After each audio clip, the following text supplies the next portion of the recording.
On an autumn night in 1987, a pastor and his young daughter vanished from their town as if they had never existed. For nearly 3 decades, the case was treated as a tragedy wrapped in mystery. The police shelved it, a cold case gathering dust. The church prayed, then quietly moved on. But the wife, she never did.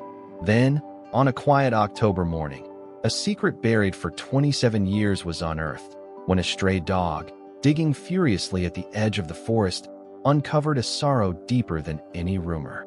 Before we begin, if you enjoy stories like this one, make sure to subscribe, turn on notifications, and leave a comment telling me where you're listening from.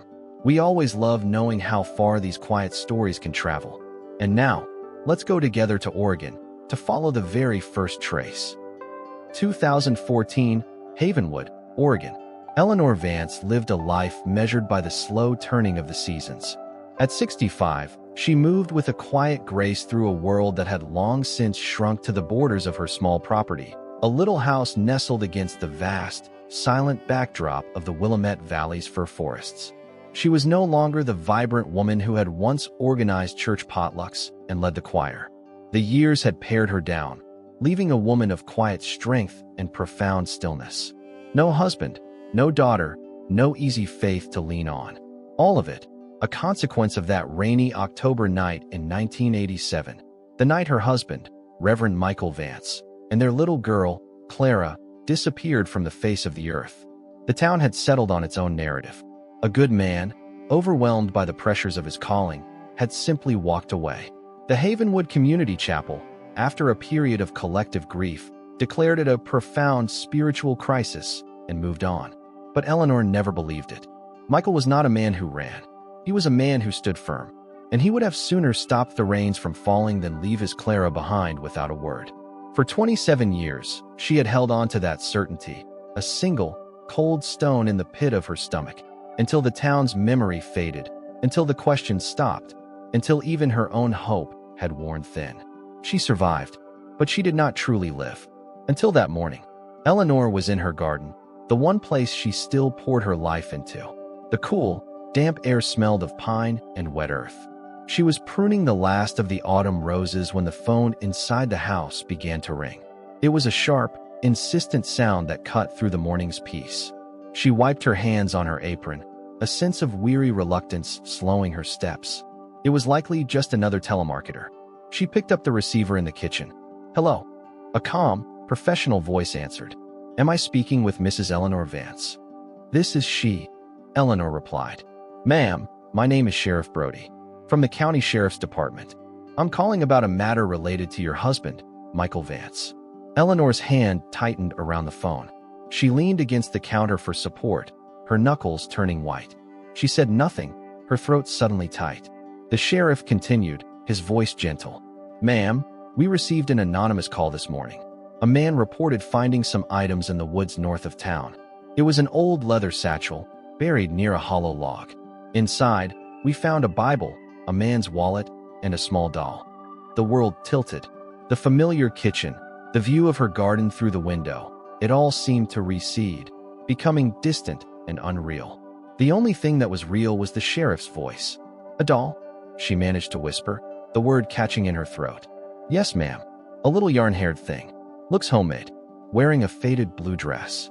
Eleanor closed her eyes. Rosie, a simple doll she had sewn for Clara's 6th birthday. A doll with mismatched button eyes and a crooked, hand-stitched smile. Clara had adored Rosie. She had taken her everywhere. When they had disappeared, Rosie had disappeared with them. Eleanor had turned the house upside down, her grief a frantic, desperate search for any small piece of her daughter left behind. But the doll was gone. This was not a rumor. This was not a ghost of the past. This was real. "Mrs. Vance, are you still there?" Sheriff Brody asked, his voice laced with concern. "We'd like it if you could come down to the station. We have photographs of the items." Eleanor took a slow, steadying breath.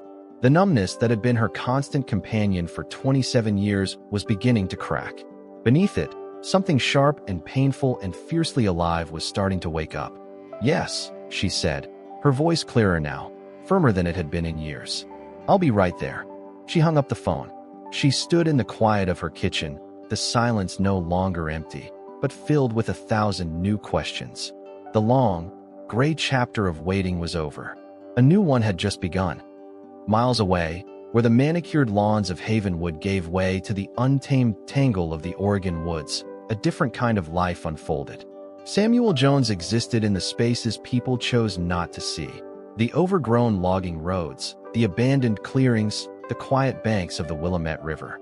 At 53, his face was a chronicle of sun and wind and worry, etched with lines that spoke of a past he never talked about. His only companion, a scruffy terrier mix named Buddy, trotted at his heels, a steadfast shadow of warmth and unquestioning loyalty. For Sam, Buddy was not just a dog. He was the anchor that kept him from drifting away completely. 27 years ago, Sam had been a part of Havenwood. He was the quiet young man who tended the grounds at the community chapel, mowing the lawns and trimming the hedges with a meticulous care that seemed at odds with his shy, withdrawn nature. People saw his downcast eyes and soft-spoken manner as a sign of humility. After the disappearance, those same qualities were twisted into something sinister. He was never arrested, never even formally questioned. But Deacon Arthur Croft, a man whose authority in the church was second only to the pastor's, had made a point of mentioning to a few key members of the congregation how Sam had been working on the grounds late that fateful night. He'd said it with a heavy sigh, a performance of sorrow that planted a seed of suspicion. The seed grew quickly in the fertile ground of the town's fear and confusion. The friendly nods stopped. The smiles vanished. Whispers followed him down the aisles of the grocery store.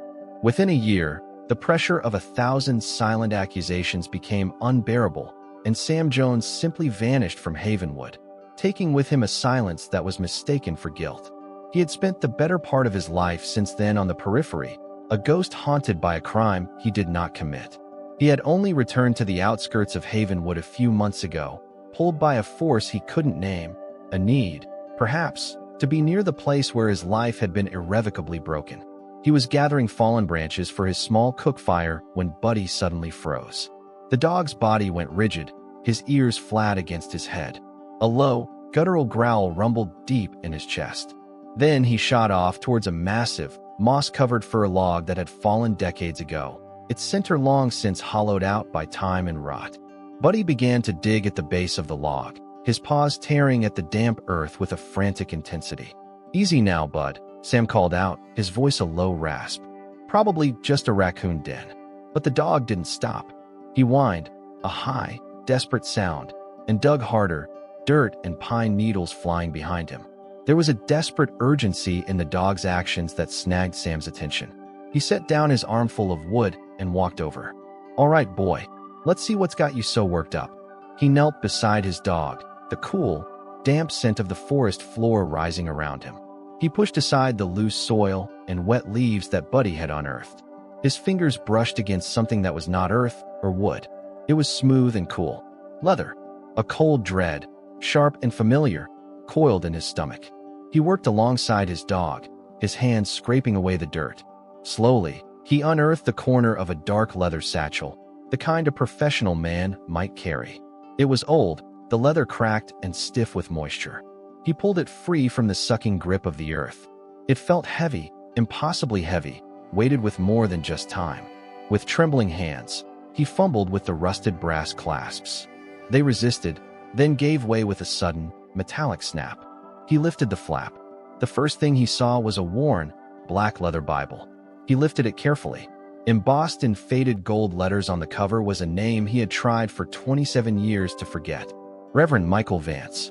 The air left Sam's lungs in a sudden, sharp gasp. The forest seemed to spin around him, the tall firs tilting inward.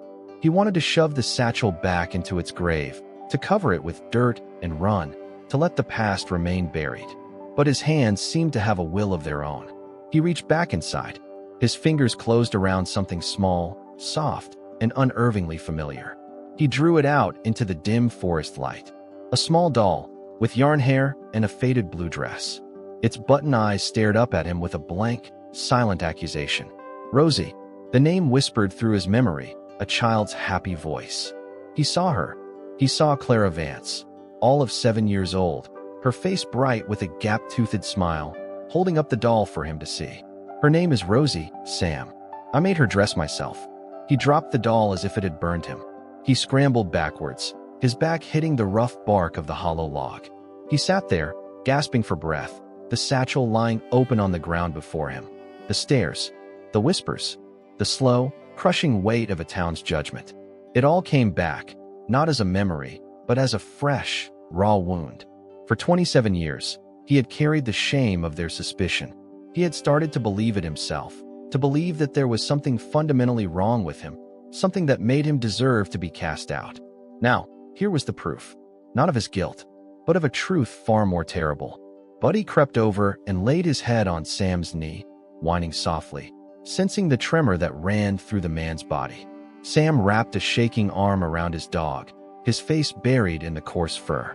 He didn't make a sound, but his shoulders shook with the force of a grief too old and too deep for tears. "You found it, Buddy," he finally whispered, his voice a choked rasp. "You found it all." Fear warred with a desperate, burgeoning need for justice.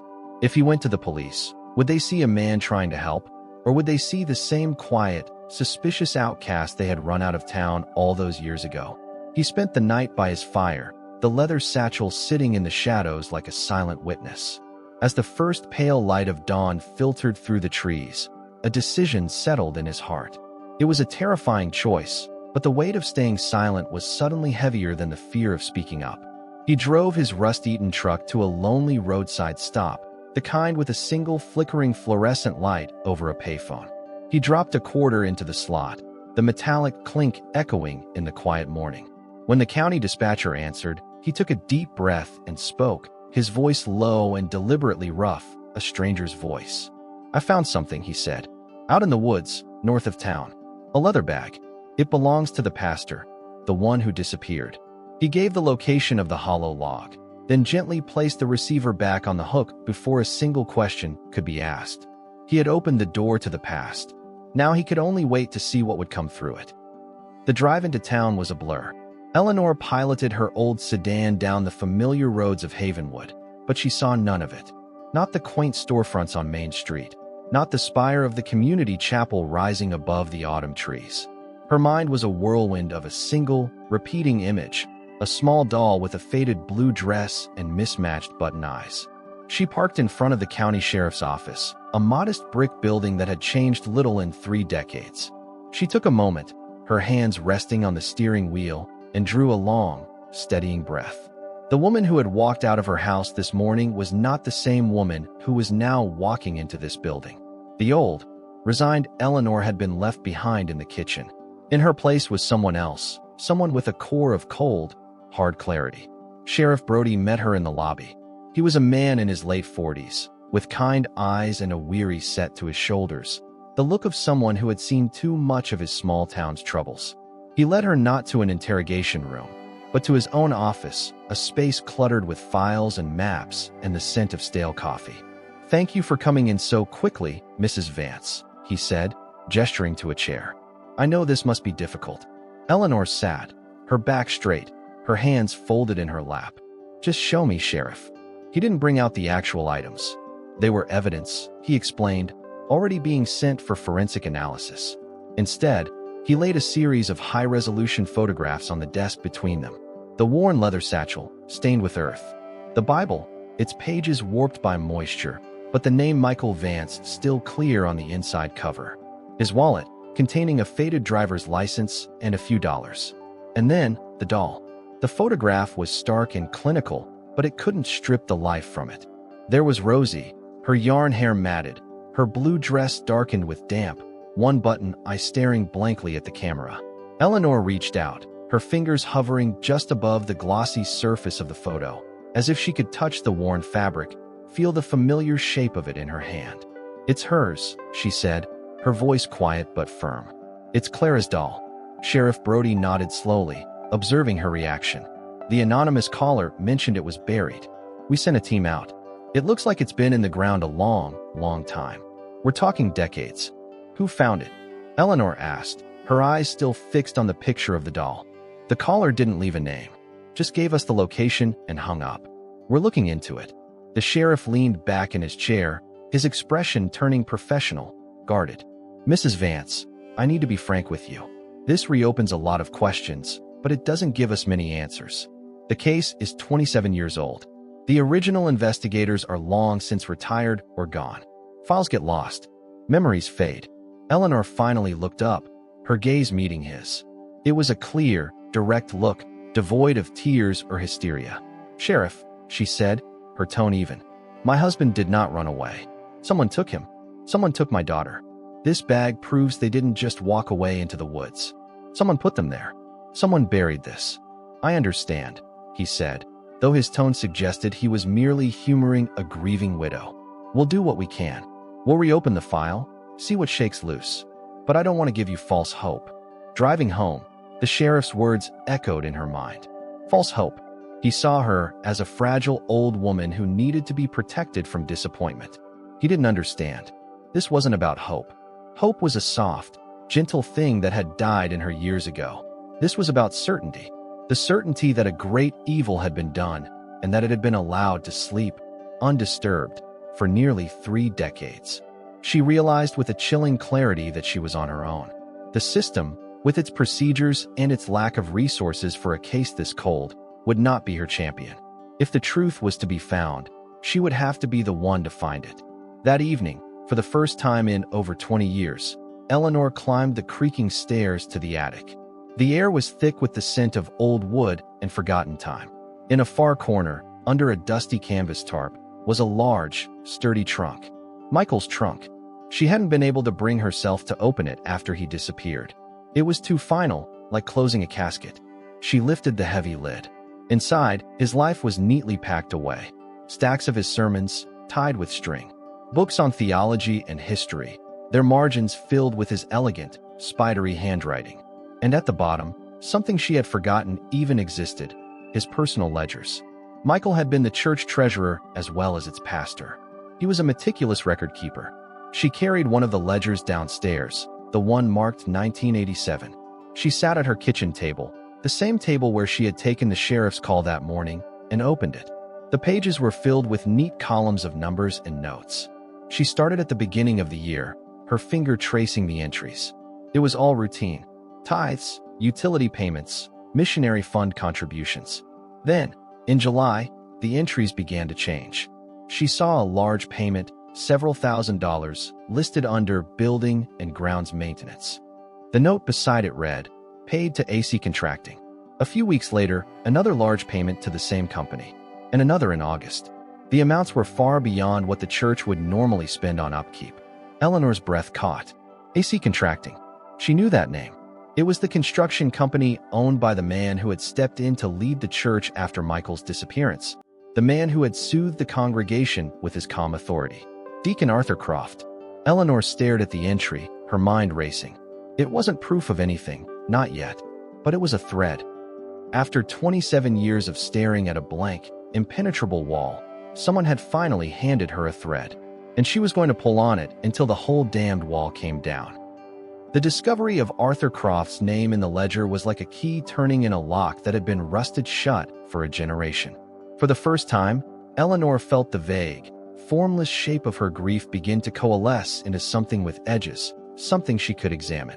She spent the rest of the evening and most of the next day poring over Michael's records, not just the official ledgers, but his personal day planners and notebooks. He was a man who wrote everything down. In a small, black-covered journal she found tucked inside a book on pastoral ethics, she found what she was looking for. It wasn't a diary in the traditional sense, but a place where Michael recorded his private thoughts, his concerns, his prayers. His entries from the summer of 1987 told a story that made the blood run cold in her veins. July 17th, he had written, "Met with Arthur today about the rising costs for the new chapel wing. His invoices from his own company seem inflated. He dismisses my concerns. Says it's the cost of quality work for the Lord's house. I am not so sure." A week later, another entry. August 5th, Thomas Reed stopped by, looking anxious. He handles the payment authorizations. When I pressed him about the AC contracting invoices, he grew pale. Said Arthur handles all that it's best not to question him. There is fear in that man's eyes. What is he afraid of? The final, chilling entry was dated Friday, October 9th, 1987, the day before he and Clara had vanished. "I have found proof. A second set of quotes from a different supplier for the same materials, at less than half the cost. Arthur is not just inflating costs, he is stealing from the congregation. He is using God's house as his own personal bank. I cannot allow this to continue. I have called a meeting with him and Thomas for tomorrow evening, after the harvest supper. The truth will be brought into the light. Eleanor closed the journal, her hands trembling. This was it. The motive. It wasn't a spiritual crisis. It was a confrontation. Michael had discovered a crime and was about to expose it. He had walked into that meeting armed with the truth, and he had never walked out. She knew she couldn't take this to Sheriff Brody. Not yet. He would see it as circumstantial, the writings of a man dead for nearly 30 years. She needed more. She needed someone who had been there, someone who might have seen what she had not. There was only one name that came to mind. Frank Miller. Frank had been the lead detective on the case back in 1987, a sharp, young investigator who had seemed, for a time, to be the only person in law enforcement who didn't quite buy the runaway pastor story. He had asked pointed questions, had spent hours with Eleanor, piecing together a timeline. Then, a few months into the investigation, he had been abruptly reassigned to a different department. She'd always wondered why. She found his number in the old, faded phone book. He was retired now, living in a small cabin on the other side of the county.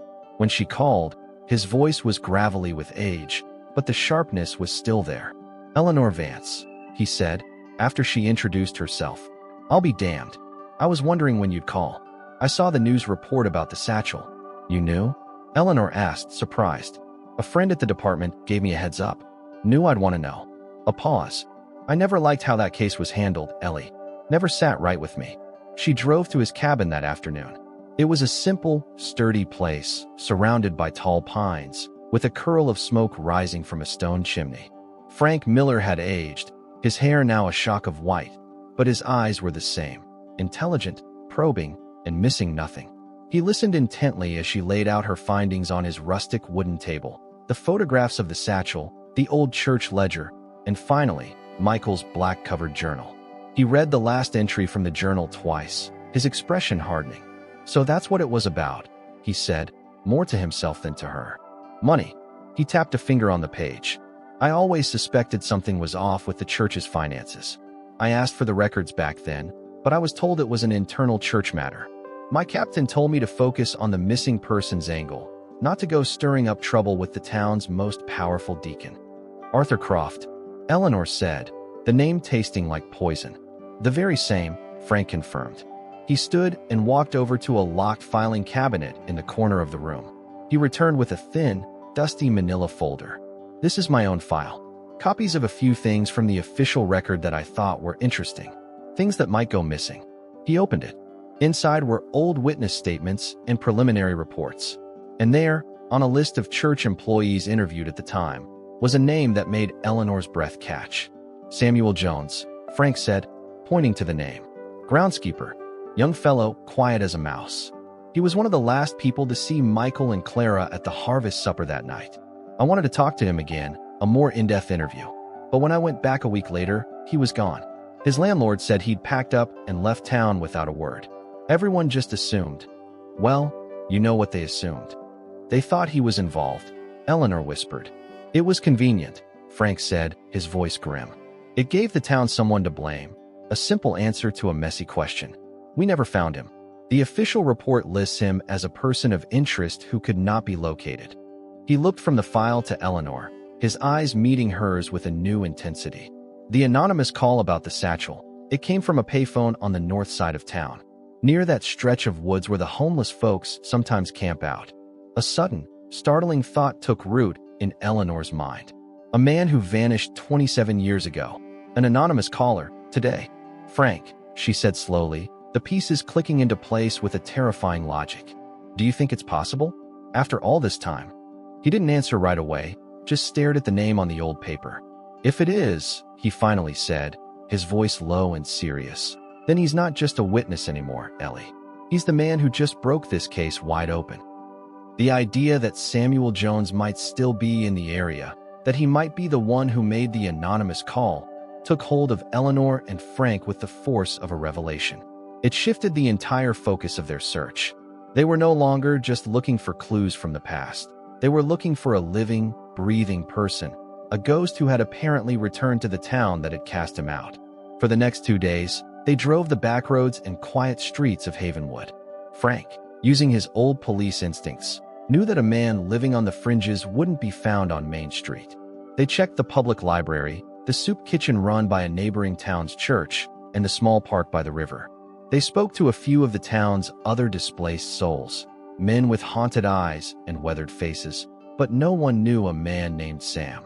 It felt like they were chasing a phantom. On the third afternoon, Eleanor was driving home alone after dropping off some groceries for Frank.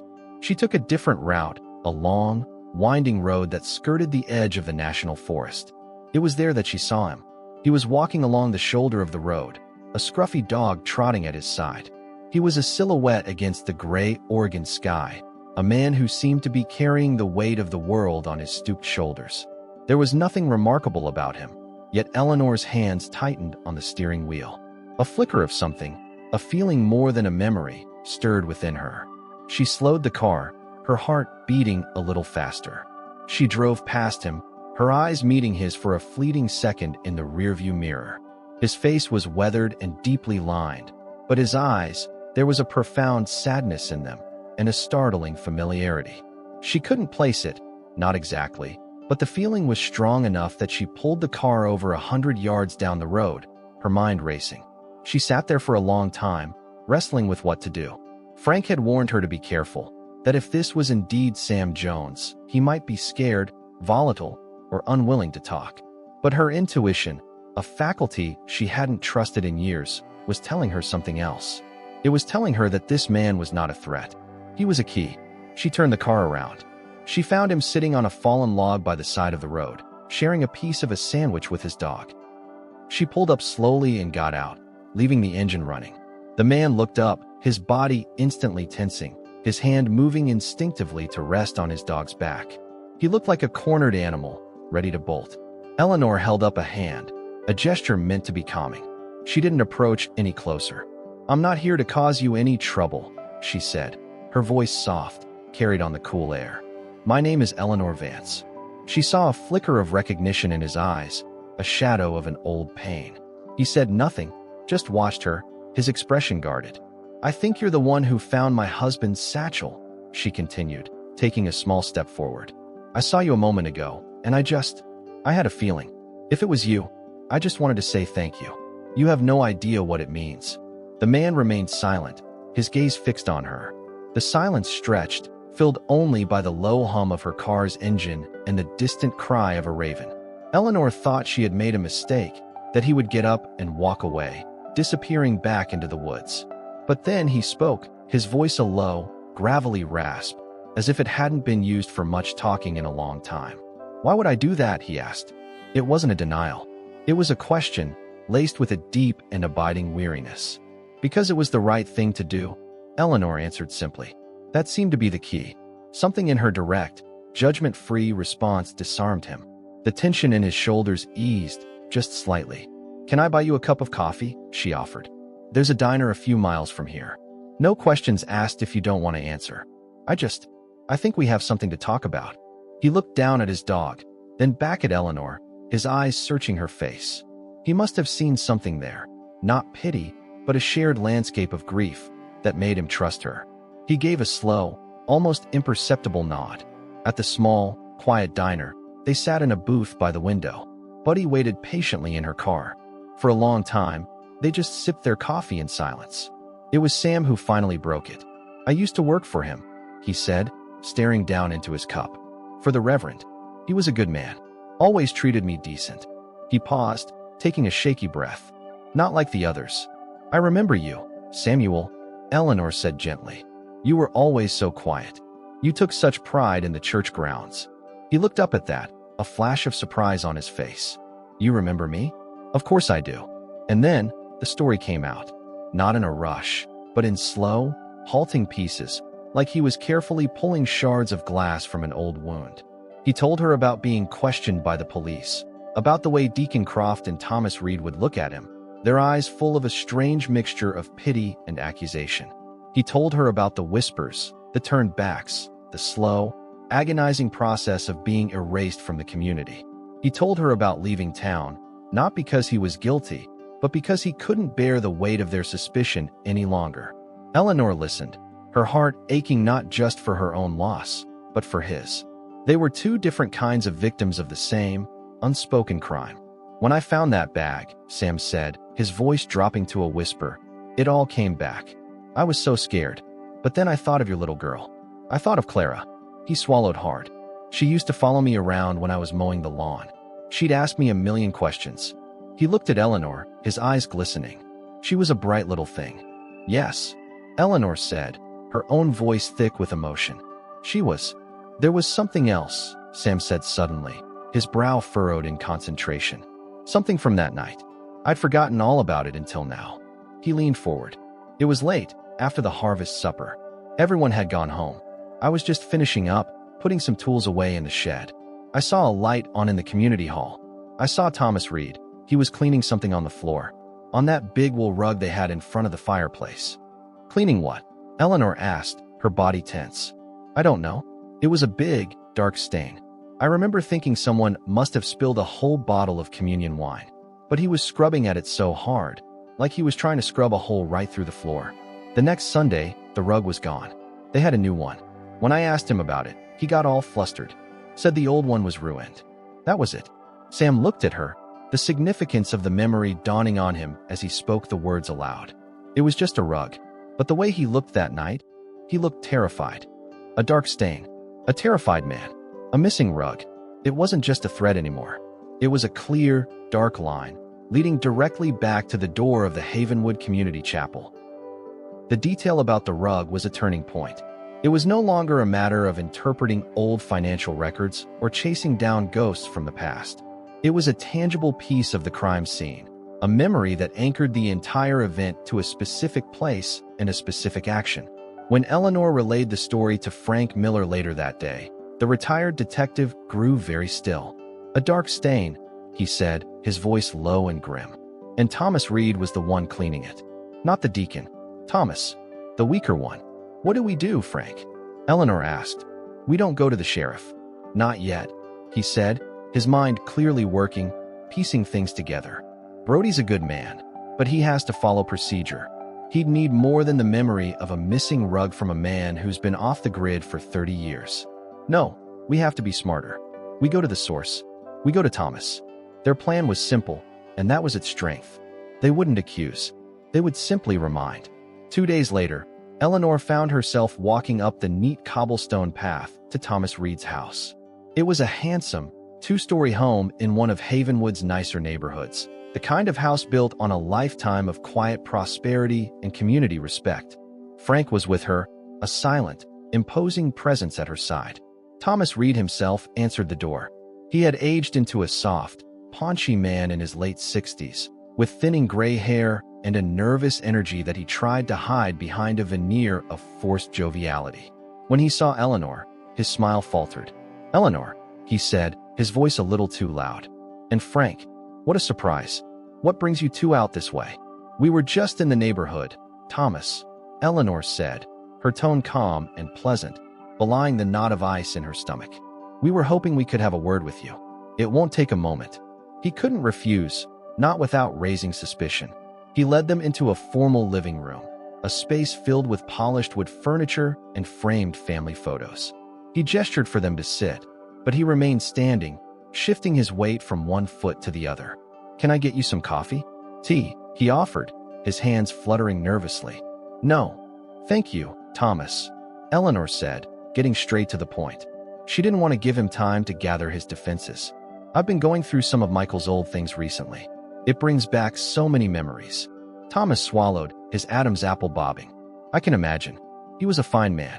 A terrible, terrible tragedy." "He was," Eleanor agreed, letting a moment of silence hang in the air. "I was just thinking about the old community hall, before the renovation. Do you remember that big, beautiful wool rug they used to have in front of the fireplace? The one with the deep red pattern?" The effect of her words was immediate and profound. The color drained from Thomas Reed's face. His forced smile vanished, replaced by a slack-jawed expression of pure, unadulterated fear. He didn't speak. He couldn't.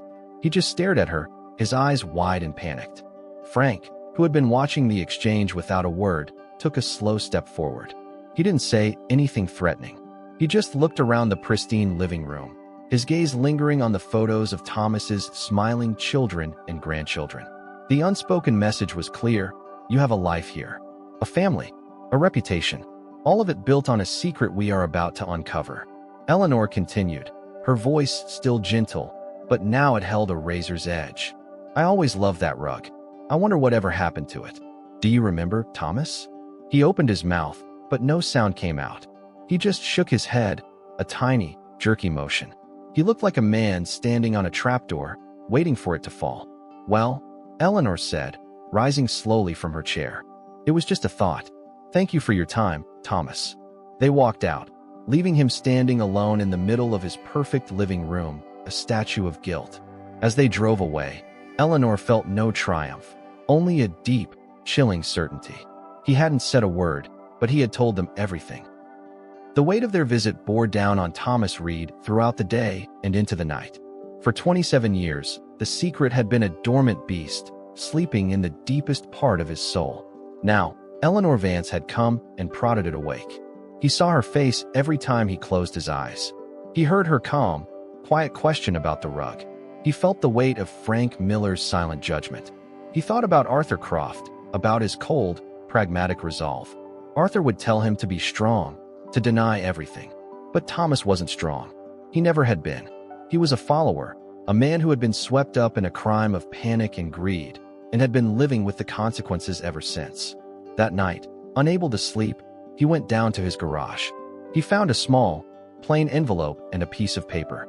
His hand trembled so badly he could barely hold the pen. He didn't write a confession. He didn't have the courage for that. He just drew a single, rusted object. A key. Then, he wrote 3 words beneath it. The old cannery. He sealed the envelope. He didn't sign it. He didn't put a return address. In the dead of night, he drove his expensive car across town to the quiet, modest street where Eleanor Vance lived. He slowed as he passed her small, dark house. With a shaking hand, he pushed the envelope through the mail slot in her front door. The soft thud of it hitting the floor inside sounded as loud as a gunshot in the silent night. He drove away, not with a sense of relief, but with the cold, hollow feeling of a man who had just signed his own death warrant. The envelope was lying on the floor just inside the front door when Eleanor came down for her morning coffee.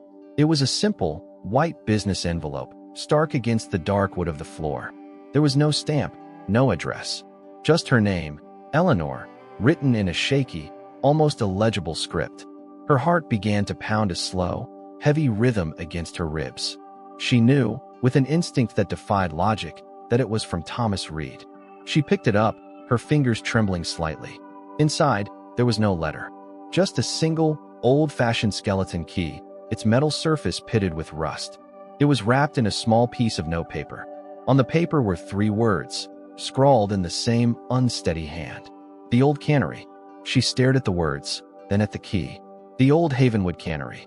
It had been the town's largest employer for 50 years before it shut down in the early 80s, a few years before Michael had disappeared. It was a sprawling, derelict complex of brick and rusted metal on the industrial outskirts of town, a place kids dared each other to explore, and the rest of the town had long since forgotten. She remembered Michael mentioning once that the church had acquired the property in a land deal, with vague plans to one day turn it into a youth center. Plans that had died with him. She immediately called Frank. An hour later, he was at her kitchen table, the key lying between them like a piece of evidence in a courtroom. "This is it, Ellie," he said, his voice low and serious. "This is his confession. He's telling us where to look." A cold fear, different from any she had felt before, began to creep into her. This was no longer about piecing together memories or reading old diaries. This was about walking toward a physical place, a place where a terrible secret had been locked away. "We can't go alone, Frank," she said. "We won't," he replied. He picked up his phone and made a call. "Sam? It's Frank Miller." "Yes, she's right here. We have something. We need you." They met Sam at a discreet spot on a quiet road just as dusk was beginning to settle, painting the Oregon sky in shades of bruised purple and gray. He climbed into the back of Frank's sturdy pickup truck without a word, his dog Buddy sitting loyally at his feet. The three of them drove towards the old cannery, a silent trio bound by a purpose none of them dared to speak aloud. The cannery was even more imposing up close. It was a skeletal ruin, its windows like vacant eyes staring out over a field of weeds and broken asphalt. A chain-link fence, sagging and rusted through in places, surrounded the property. Frank found a spot where the fence had been pulled back and drove the truck through. The air inside the main building was cold and damp, thick with the smell of decay, rust, and stagnant water. Their footsteps echoed unearthingly in the vast, cavernous space. Frank led the way with a powerful flashlight, its beam cutting through the oppressive darkness, illuminating ghostly shapes of forgotten machinery draped in cobwebs. If Thomas wanted to hide something here, Frank said, his voice a low murmur, it would have to be somewhere secure, somewhere he knew wouldn't be disturbed. They searched for nearly an hour, their lights scanning the cavernous processing floors and rickety catwalks. Finally, in a back corner of the warehouse, behind a collapsed wall of shelving, they found it. A heavy, steel door, set into the concrete foundation. It was a door to a root cellar or a cold storage basement, the kind of place built to withstand time. The lock was old and massive, but it was the same type as the key Eleanor held in her hand. Her hand was shaking so badly that Frank had to take the key from her. He slid it into the lock. It resisted, grating with rust, and then, with a loud, protesting groan, it turned. Frank put his shoulder to the heavy door and pushed. It swung inward with a deep, mournful screech, revealing a set of steep concrete steps leading down into absolute blackness. The air that rose from the basement was colder still, carrying a musty, earthy smell. Frank went first, his flashlight beam dancing down the steps. Sam followed, then Eleanor, her hand gripping the cold, damp railing. The basement was a small, rectangular room with bare concrete walls. It was empty, save for a few rotting wooden pallets stacked against one wall. It looked undisturbed, untouched for decades. Eleanor felt a wave of disappointment. Had they been wrong? But Frank's eyes, trained by years of observation, saw what they did not. He directed his flashlight beam to the floor. Look, he said. In the center of the room, the concrete was a slightly different color, a patch roughly 6 feet by 4 feet. It was smoother, with none of the cracks and stains that marred the rest of the floor. It looked newer. He poured a new slab, Frank whispered, the realization dawning on him. Son of a bitch, he poured a new slab right over it. They had come prepared. Frank retrieved a sledgehammer and a pry bar from his truck. Sam, his face a grim mask of determination, took the sledgehammer. He swung it with a grunt, the sound of the impact echoing like a gunshot in the confined space. The concrete cracked. He swung again and again.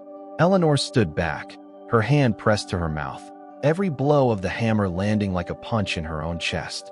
They worked for what felt like an eternity, breaking up the concrete, prying away the chunks. Beneath it, there was only dark, packed earth. Sam dropped the sledgehammer and began to dig with a small shovel Frank had brought. A few feet down, the shovel hit something soft. Not dirt. They knelt, digging with their hands now. The smell hit them first, an old, musty scent of wool and decay. They uncovered the edge of something dark and patterned. It was the rug, the deep red wool rug from the community hall. Eleanor let out a sound, a choked, involuntary sob. This was it.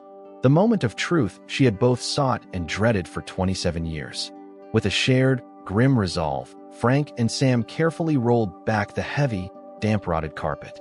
Inside, wrapped in the decaying fabric as if in a burial shroud, was what remained of a man. The bones were stark and white against the dark material, and lying beside them, miraculously preserved in the dry earth beneath the concrete, was a small, leather-bound notebook. Michael's pastoral journal. Its cover was stained with a large, dark patch that could only be dried blood. Eleanor sank to her knees on the cold concrete floor. The strength, the resolve, the cold clarity that had carried her this far, it all dissolved, leaving only the raw, bottomless grief of a wife, of a mother. She didn't cry out. The sound that escaped her was a low, keening moan, the sound of a heart breaking all over again. Sam came to her side, placing a steadying hand on her shoulder. He didn't offer empty words of comfort. He just stayed there, a silent, solid presence in the suffocating darkness of the tomb. Frank stood over the makeshift grave, his face etched with a cold, righteous anger. He pulled out his cell phone, his thumb moving deliberately over the buttons. He didn't call the main dispatcher. He called Sheriff Brody's personal number. "Brody," he said, his voice hard as iron. "It's Frank Miller. Get yourself and a forensics team down to the old Havenwood Cannery on River Road. Now." He paused, his gaze falling on the heartbreaking scene before him. "We found him, Brody. We found Reverend Vance." The arrival of the sheriff's department was a flurry of controlled, professional activity that stood in stark contrast to the tomb-like silence that had preceded it. Flashing blue and red lights painted the decaying walls of the old cannery in ghostly, strobing colors. Sheriff Brody, his face a mask of disbelief and grim respect, oversaw the scene himself. He looked at Frank, at Eleanor, and at the open grave on the basement floor, and the weariness in his eyes was replaced by a hard, determined focus. There were no more doubts, no more talk of cold cases. He took Eleanor's statement himself, his voice gentle, treating her not as a fragile widow, but as the person who had solved a 27-year-old murder. Frank and Sam gave their accounts separately, their words weaving together a narrative that was undeniable. The wheels of justice, once rusted shut, began to turn with astonishing speed. Before the sun rose over Havenwood, 2 patrol cars pulled quietly into the manicured driveway of Deacon Arthur Croft's home. He answered the door in his silk pajamas, an expression of mild annoyance on his face that quickly curdled into shock as he saw the uniformed officers and the sheriff standing on his porch. Even then, as the handcuffs were snapped around his wrists, he maintained an air of indignant authority. "There has been a terrible misunderstanding," he said, his voice level, almost condescending. "I am sure we can clear this up." The arrest of Thomas Reed was a different matter entirely. When the officers arrived at his house, he didn't put up a fight. He didn't even seem surprised. He seemed relieved. The moment he saw the sheriff's car, the terrible weight he had been carrying for nearly 3 decades finally crushed him. He collapsed into a chair in his pristine living room and began to sob, the sound raw and broken. At the station, under the flat, unforgiving light of an interrogation room, Thomas confessed everything. The story poured out of him, a torrent of guilt, fear, and regret. He told them about the meeting on that Saturday night in 1987. Michael had confronted them in his office at the church, laying out the forged invoices and the proof of embezzlement. He hadn't been angry, Thomas said, which was somehow worse. He had been deeply, profoundly disappointed. He had offered them a chance to confess to the church board, to repay the money, to seek forgiveness. Arthur Croft had refused. He'd called Michael naive, self-righteous. The argument had escalated. Arthur had shoved Michael. Michael, a strong man, had shoved back. It had turned into an ugly, desperate scuffle. Arthur, in a fit of rage, had grabbed a heavy brass candlestick from the desk and swung it. Michael had fallen, his head striking the corner of the desk with a sickening crack. There was a moment of horrified silence. And then, a small gasp from the doorway.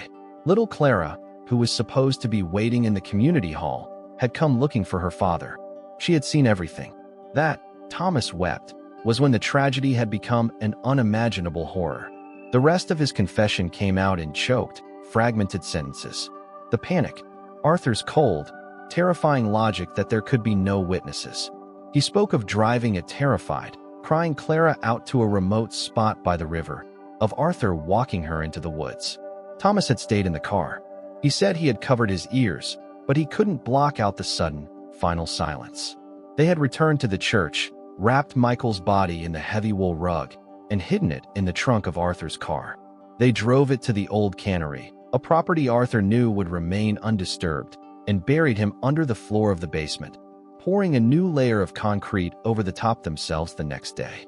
They had thrown the satchel into the woods, miles away, hoping it would create a false trail if it was ever found. The news broke over Havenwood like a shockwave. The story was on the front page of the local paper, the lead on the evening news. The town reeled. The idea that Deacon Croft, a pillar of the community, a man who had led them in prayer for the souls of the departed pastor and his daughter, was a murderer, was almost too monstrous to comprehend. The collective guilt was palpable. People remembered the whispers about Sam Jones. They remembered how easily they had accepted the simple, convenient lie. They had to face the fact that they had not only been deceived by a killer, but they had been complicit in the character assassination of an innocent man. Eleanor stayed inside her small house, the phone ringing unanswered. She didn't need the town's apologies or their shocked condolences. She sat in her quiet kitchen, the autumn light slanting across the floor, and felt the full, crushing weight of the truth. She finally knew what had happened. But the knowing was a cold, desolate thing. It did not bring Michael back. It did not bring back her little girl. It only gave a name and a face to the emptiness that had defined her life for 27 years. The trial of Arthur Croft and Thomas Reed began in the spring, as the Oregon landscape was just beginning to burst forth with new life, a stark and ironic contrast to the decaying secrets being unearthed in the Crawford County Courthouse. The courtroom was packed every day. The people of Havenwood came not for the spectacle, but for a kind of penance, their faces a mixture of shame, sorrow, and a desperate need to understand how they could have been so blind for so long. Eleanor attended every session. She sat in the front row, a figure of quiet, unassailable dignity. She was not there for vengeance. She was there as a witness, to ensure that the truth, her truth, was spoken clearly and entered into the permanent record of the town's history. Frank sat beside her each day, a silent, steady presence. A few rows back, Sam Jones sat by himself, wearing a clean, borrowed suit. He looked out of place, yet more at home than he had in decades.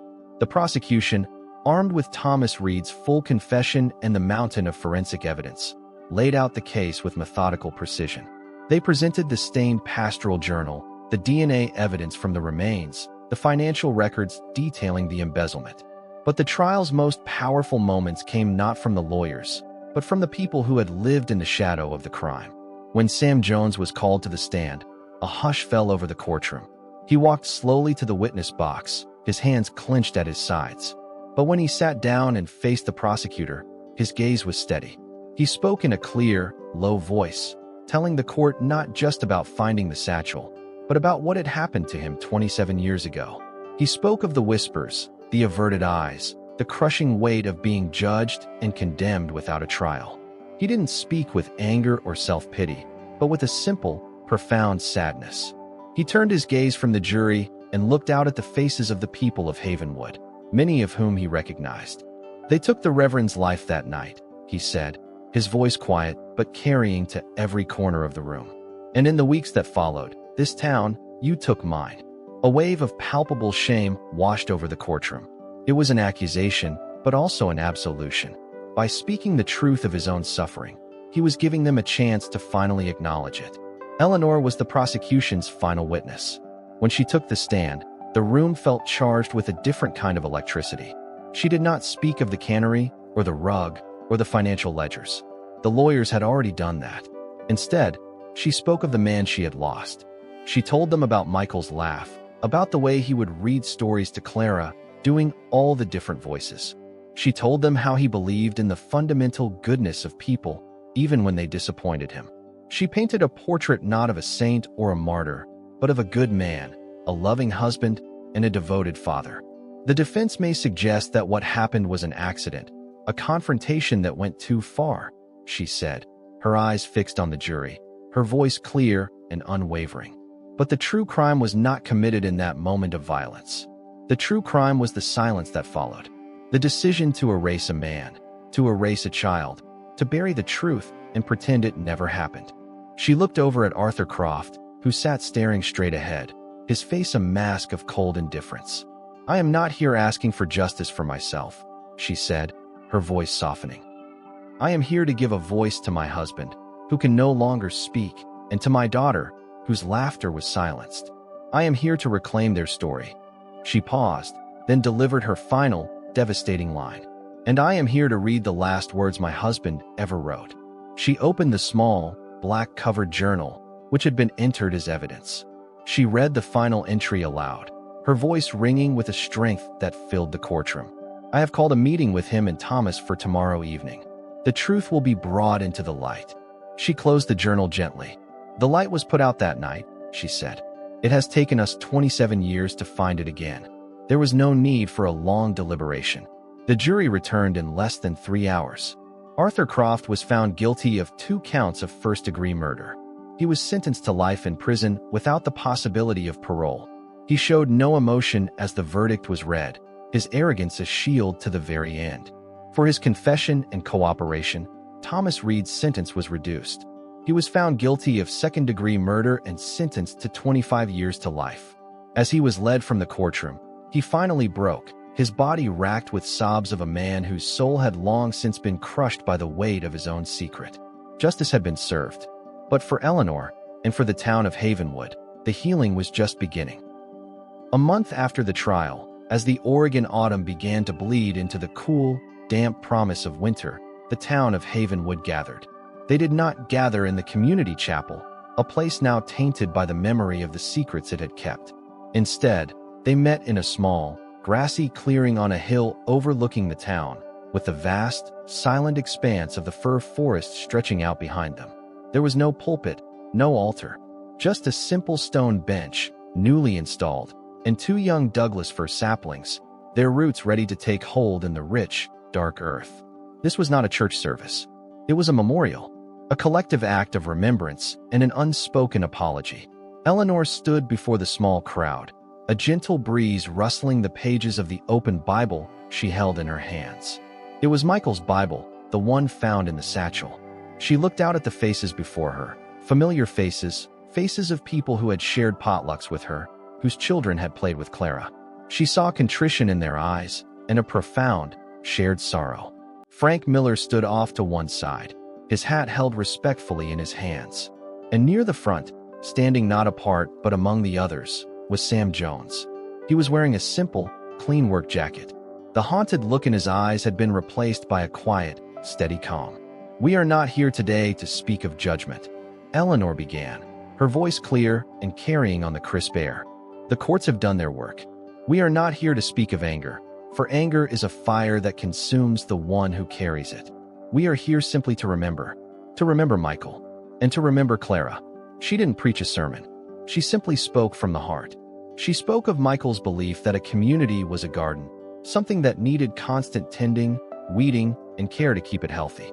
"For 27 years, she said, her voice gentle but unwavering, our garden was allowed to grow a terrible weed, a weed of silence and unspoken truths. We are here today to finally pull it out by the roots." She looked over at Sam. "A community is also measured by how it cares for all its members," she continued. "We failed in that. We allowed a good and quiet man to carry a burden that was never his to bear. Sam, we are sorry." A murmur of assent went through the crowd. Several people nodded, their eyes meeting Sam's with a look of genuine regret. It was a small moment, but it was everything. Eleanor then invited others to speak. An elderly woman who had been in the choir spoke of Michael's beautiful tenor voice. A man who had been a boy in the youth group recalled how the Reverend had taught him how to tie a fishing fly. They were small, simple memories, but together, they began to piece back together the portrait of the man they had lost, replacing the specter of tragedy with the warmth of a life well lived. Finally, Eleanor turned to the 2 saplings. "One for Michael," she said, "and one for Clara, so that they may have a place here, under the open sky, to grow." She handed a small spade to Sam Jones. He stepped forward, and with the people of Havenwood watching, he dug the first hole and gently placed one of the young trees into the earth. Then, he handed the spade to Eleanor, and she planted the second one beside it. As they filled the earth back and around the fragile roots, a sense of profound peace settled over the clearing. They were not burying the past. They were planting a future. Later, as the crowd began to disperse, leaving quiet offerings of wildflowers at the base of the new trees, a local farmer, a man whose family had lived in Havenwood for generations, approached Sam. "That was a good thing you did, Sam," he said gruffly. "The work I do, it's hard, but it's honest. I could always use an extra hand, if you're looking. There's a small cottage on the property. It's not much, but it's warm and dry." Sam looked at the man, then at Eleanor, a slow, disbelieving smile spreading across his face for the first time. "I'd like that," he said, his voice thick with an emotion he couldn't name. "I'd like that very much." And so, the silence that held Havenwood captive for 27 years was finally broken, not by a storm, but by the quiet, steady courage of a woman who refused to forget. What do you think of Eleanor's decision to pursue the truth on her own, even when everyone else had given up? If you were in her place, would you have done anything differently? Please share your thoughts in the comments below. I truly do read every single one. Your perspectives bring so much life to these stories. If this story made you think or made you feel something, please don't forget to leave a like, share it with someone you believe would also be moved by it, and subscribe so you won't miss the next mystery we uncover together. I'll see you in the next story, and who knows, maybe next time, it will be you who brings a buried truth back into the light.